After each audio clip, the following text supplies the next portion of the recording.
Association camerounaise des femmes juristes. Elles sont des femmes magistrates, avocates, notaires, huissiers de justice, juristes d'entreprise et étudiantes chercheuses qui ont décidé de militer pour l'amélioration du statut socio-juridique des femmes et des enfants au Cameroun. Le 5 décembre 2025, elles se sont réunies à l'hôtel Montfébé de Yaoundé dans le cadre de leur assemblée générale ordinaire pour un bilan de fin d'année et pour projeter le futur à travers de nombreux projets et initiatives sociales. En 2025, notre association a eu une assemblée générale extraordinaire qui a porté à sa tête un bureau exécutif New Look. Et ensuite, on a élaboré un plan d'action. On a eu à cœur de réactualiser toutes les sections, on vous a dit à travers le pays, et avec des plans d'action. Donc il y a des actions, elles ne sont pas théoriques, elles sont pratiques. Et lorsque vous parlez du bilan, c'est en fait la mise en œuvre du plan d'action dont nous sommes dotés pour cette année. Il a été réalisé à 90%, les actions de plaidoyer, les partenariats ont été noués avec aussi bien avec des partenaires nationaux que des partenaires internationaux. Pas plus tard que cette semaine, nous avons participé à la transmission des observations techniques en ce qui concerne un projet de loi sur les violences faites aux femmes, en tout cas la budgétisation de celle-là. Parce qu'on peut prévoir des actions, mais s'il n'y a pas de ressources financières, rien ne sera fait. Donc, nous avons également eu à cœur de faire en sorte que les enfants aient des actes de naissance. Parce que si vous n'avez pas d'acte de naissance, vous n'êtes pas du tout reconnu, n'est-ce pas? Vous n'avez pas une existence légale. Nous avons également élargi des partenariats. Parce que quand on a des partenariats, c'est vrai, nous avons nos propres ressources, nos adhésions, nous les payons, mais elles ne sont pas suffisantes, n'est-ce pas, pour réaliser l'immensité des actions qu'il y a à faire dans le cadre de nos missions. Donc nous élargissons le partenariat. On vous a dit tout à l'heure, nous avons signé un accord de partenariat avec ONU-FEM, avec OIF, et nous avons toujours le soutien du ministère de la promotion de la femme et de la famille, ainsi de suite. Nous ne nous arrêtons pas, nous continuons à solliciter d'autres institutions pour nous permettre d'avoir des moyens de réaliser nos actions. Nous allons sur le terrain, nous faisons des cliniques juridiques, nous ne restons pas dans les bureaux. Soit les gens viennent à nous, soit nous allons vers eux. Alors, les attentes, elles sont nombreuses. Nous avons un plan d'action, nous voulons le voir réalisé. Il y a des choses, des objectifs que nous voulons atteindre par rapport à l'extérieur, mais il y a également des choses que nous voulons faire à l'intérieur. Il y a le code de la famille qu'on attend depuis, j'allais dire presque 30 ans. Or, si nous n'avons pas de code, sur quelle base allons-nous fonder pour revendiquer, pour expliquer, pour réclamer nos droits? Donc il y a ce code de la famille et de plus en plus, nous avons des féminicides, nous avons des viols, nous avons beaucoup dans les régions qui sont, n'est-ce pas, en guerre, où il y a des tensions ethniques ou communautaires.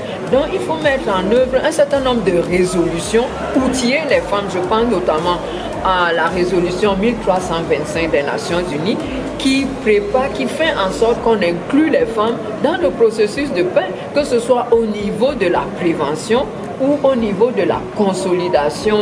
Donc, toutes ces choses sont celles sur lesquelles nous allons nous pencher, pas pour discuter parce que nous les savons théoriquement, mais... La lutte contre toute forme de discrimination et la promotion de l'état de droit au Cameroun via des actions d'assistance juridique et judiciaire et des plaidoyers auprès des pouvoirs publics définissent la vision d'ACAFEJ, qui est celle de bâtir une société où les droits des femmes sont respectés et est plantée sur tout le territoire camerounais pour défendre les droits et libertés individuelle dans son credo de justice et solidarité. Les récents cas d'injustice, Bébé Matisse, Saint-Désir Tango et bien d'autres n'ont pas échappé à l'attention d'ACAFEJ qui a agi et plaidé pour la justice. D'abord, il y a le dénoncer parce que c'est l'inceste.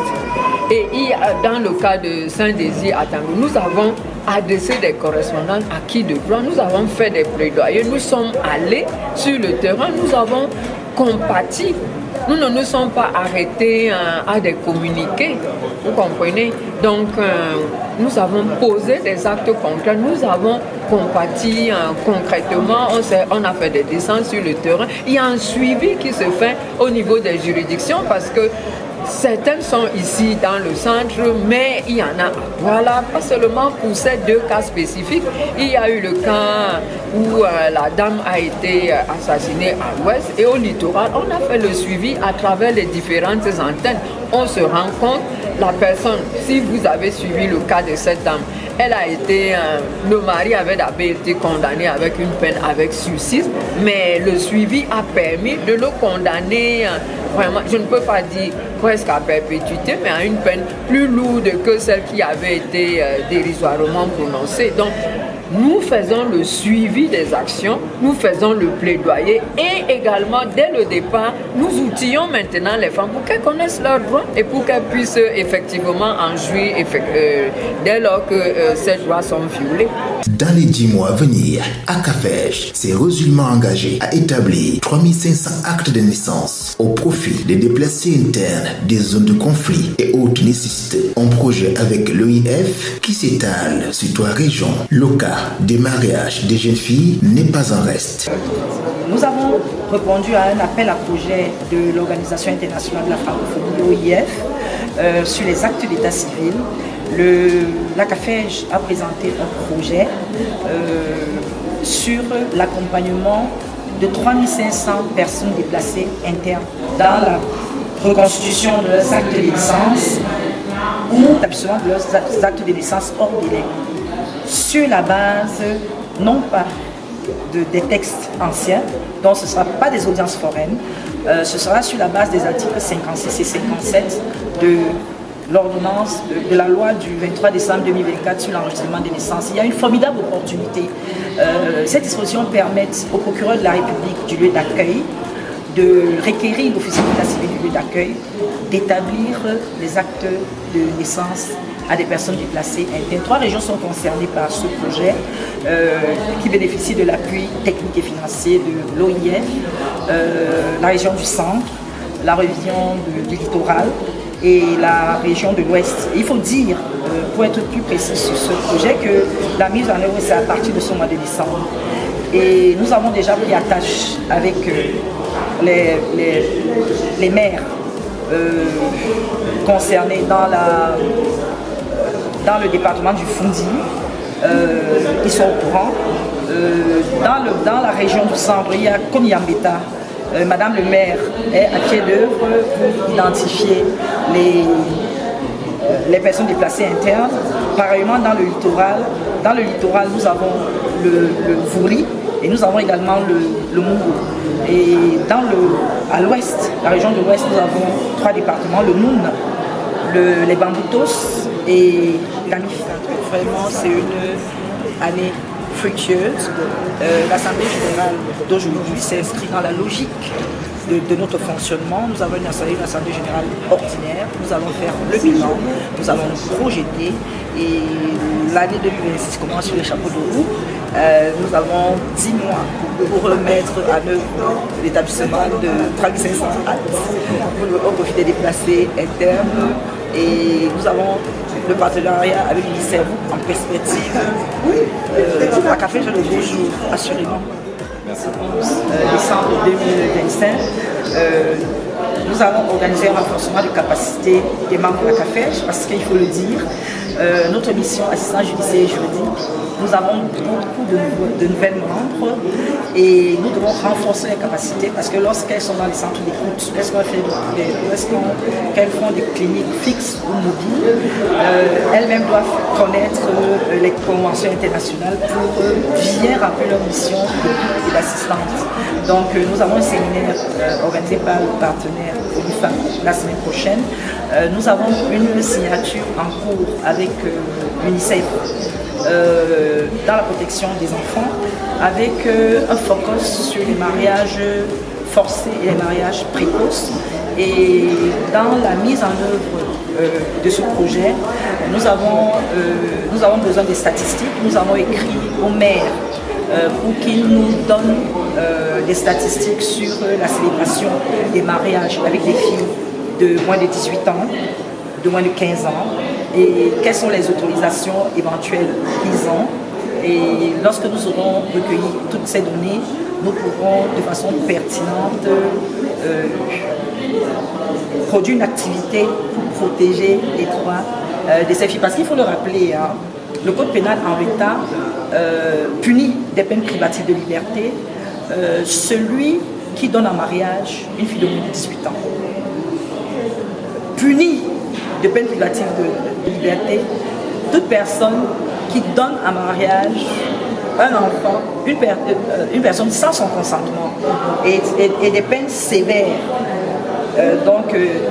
Pour vulgariser cette disposition, il faut d'abord que nous connaissions les statistiques. Qu'est-ce qui se passe réellement? Faire de la sensibilisation avant de passer à une phase où les responsables à CAFES vont s'assurer que ceux qui donnent en mariage des filles de moins de 18 ans sont effectivement...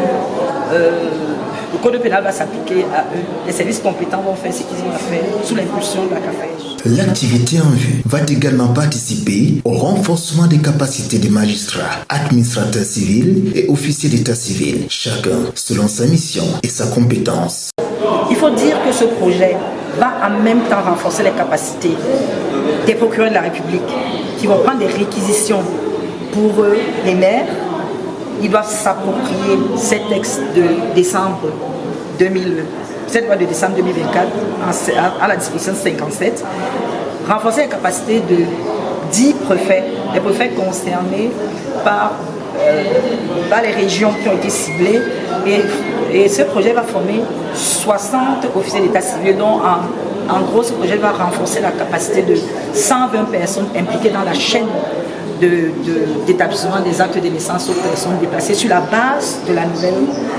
La mobilisation massive des femmes de la CAFEJ au Mont-Fébé rassure sur la volonté des femmes juristes à œuvrer pour l'état de droit avec l'appui de ses différents partenaires. Pendant plusieurs heures, les femmes juristes ont tablé sur plusieurs aspects de leur engagement social et juridique, y compris les initiatives à venir. Le rendez-vous s'est conclu par un moment de réjouissance avec des annonces d'un travail en continu. Un seul cri de gloire à l'honneur de la femme et de l'enfant, justice et solidarité.